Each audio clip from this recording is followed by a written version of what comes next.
Hello friends, आज हम बात करेंगे टीथर पर। इसे क्रिप्टो करेंसी में बोला जाए तो यूएसडीटी कहते हैं। यूएसडीटी जिसे हम यूएसडी यूएस डॉलर के इक्विवेलेंट देखते हैं।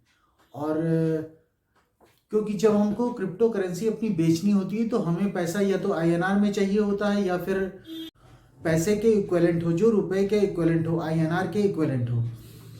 तो दोस्तों, ऐसी कंडीशन में हम क्या करते हैं कि हम जब भी अपना क्रिप्टो बेचते हैं, कोई भी क्रिप्टो बेचते हैं, तो हम पैसा अधिकतर यूएसडीटी में लेते हैं। अब दोस्तों, यूएसडीटी पर बात करेंगे कि यूएसडीटी हमारे लिए कितना सेफ है, क्योंकि क्रिप्टो करेंसी को तो आप जानते ही हैं कितना उसमें रेट का फ्लक्चुएशन होता है।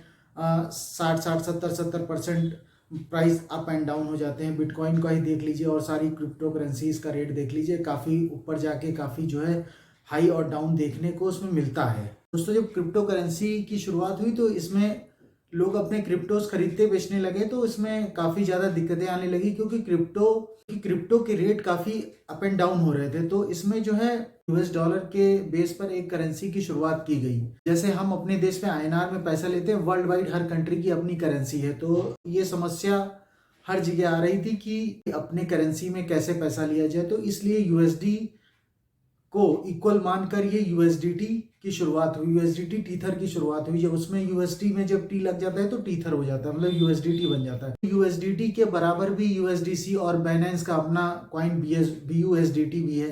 तो दोस्तों, आज बात करेंगे कि यूएसडीटी हमारे लिए कितना सेफ है। जब हम किसी भी एक्सचेंज पर ट्रेड करते हैं तो जो हमारा पैसा यूएसडीटी के फॉर्म में पड़ा रहता है वो कितना सेफ है। तो दोस्तों, इसमें बहुत लिमिटेड बात करेंगे। तो दोस्तों, यूएसडीटी के बारे में हम बस थोड़ा सा कुछ डिस्कस करेंगे। तो दोस्तों, यूएसडीटी की शुरुआत 2014 में हुई थी, जिसका नाम था रियल कॉइन। उसके बाद इसे जो है हांगकांग बेस्ड एक कंपनी है टीथर लिमिटेड, जिसने इसको एक्वायर कर लिया, और बाद में उसी कंपनी ने बिटफिनिक्स नाम का एक्सचेंज भी एक्वायर किया। उसके बाद टीथर लिमिटेड ने इस कॉइन को यूएसडीटी में कन्वर्ट कर दिया, मतलब यूएसडी के इक्विवेलेंट इसको यूएसडीटी बना दिया। मतलब यूएसडीटी में हम जो भी क्रिप्टो करेंसी खरीदेंगे वो या तो अपने देश की करेंसी, मतलब आईएनआर या यूएस या जो भी वहाँ की करेंसी है, या तो हम उसमें खरीदेंगे, या एक ऑप्शनल यूएसडीटी या यूएसडीसी या फिर बीयूएसडीटी नाम के ये कुछ कॉइन्स आ गए जो स्टेबल कॉइन्स जिन्हें माना जाता है। मतलब आप अपनी करेंसी, मतलब आप अपने क्रिप्टो जब भी बेचेंगे तो इस करेंसी में आप पेमेंट ले सकते हैं। तो दोस्तों, इंडियन एक्सचेंज पे तो हम अपने आईएनआर में पेमेंट ले सकते हैं, लेकिन जब हम बड़े एक्सचेंज पे जाते हैं जहाँ कई सारी सुविधाएं, कई सारे फीचर्स हमको मिलते हैं, तो हमें यूएसडीटी में, मोस्टली लोग यूएसडीटी में पेमेंट लेते हैं। अगर यूएसडीटी के कैपिटलाइजेशन की बात करें तो इसका जो मार्केट कैप है आज की डेट में 83 बिलियन है। मतलब कि ये जो है दुनिया की 3rd नंबर की क्रिप्टो करेंसी है, मतलब 3rd नंबर पर ये रैंक कर रही है ये यूएसडीटी का।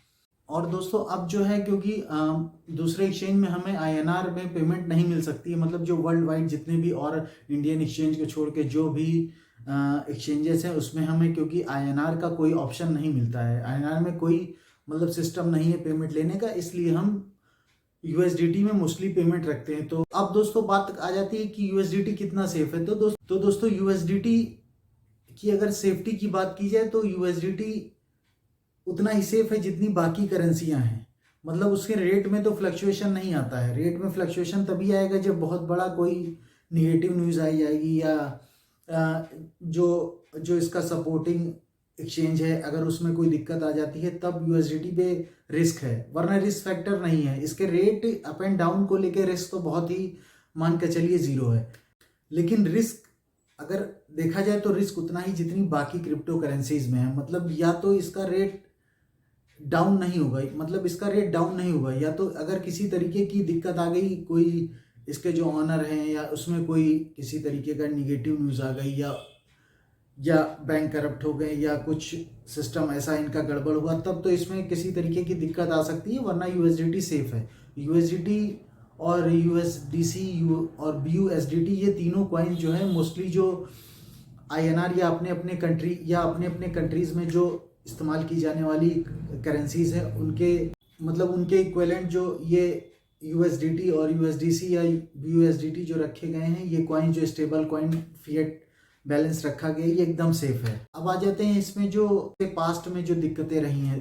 दोस्तों, 2021 में आप जानते होंगे कि इसमें इनकी जो सप्लाई थी वो जो जितने इशू टोकन्स थे, मतलब जितने इशू यूएसडीटी थे उससे ज़्यादा इनकी सप्लाई में कुछ गड़बड़ी पाई गई थी। मतलब इनका कोई रेगुलेटरी इशू आ गया था जिसमें इन्हें बहुत ज़्यादा पेनल्टी भरनी पड़ी थी, करीब जिसमें इन्हें करीब 18-19 मिलियन यूएस डॉलर इन्हें पेनल्टी के तौर पर देने पड़े थे। तब जाके इसमें ट्रेडिंग स्टार्ट हुई थी। मतलब जो ये पेनल्टी थी इन्होंने भरी, उसके बाद इसकी ट्रेडिंग फिर से स्टार्ट हुई। आ जाते हैं कि क्या इसकी सिक्योरिटी है, और जैसे आईएनआर हमारे पास होता है तो इसके लिए आरबीआई हमें एश्योर करता है कि ये पैसा मैं धारक को अदा करने का वचन देता हूँ। इस तरीके से इसका भी जो सिस्टम होता है कि जितना यूएसडीटी मार्केट में सप्लाई है, मतलब जितनी एक्सचेंजेस पे सप्लाई है या फिर सर्कुलेट किया गया है, उसके एवज में उतना यूएस डॉलर जो इसके अथॉरिटीज़ हैं उनके पास सेफ रखा गया, मतलब उतना डिपॉजिट कराया गया, उतने ही यूएसडीटी मार्केट में सप्लाई के लिए इनको दिया गया है। मतलब इतने ही यूएसडीटी सप्लाई के लिए इन्हें परमिट किया गया है। अब दोस्तों रिस्क फैक्टर तो है और नहीं भी है।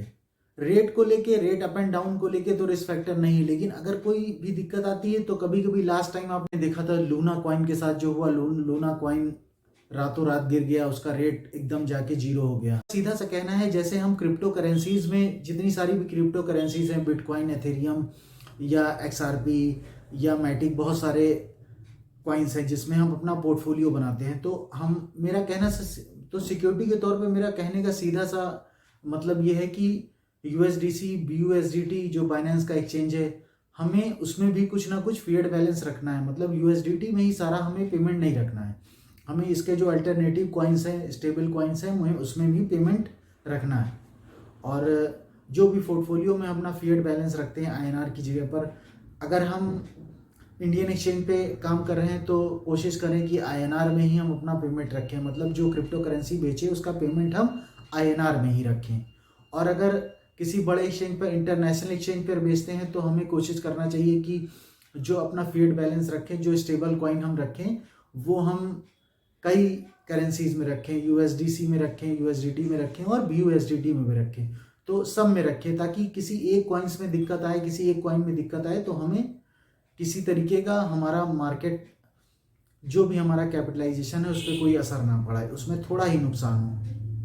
तो इसलिए पोर्टफोलियो मैनेजमेंट बहुत ज़रूरी है।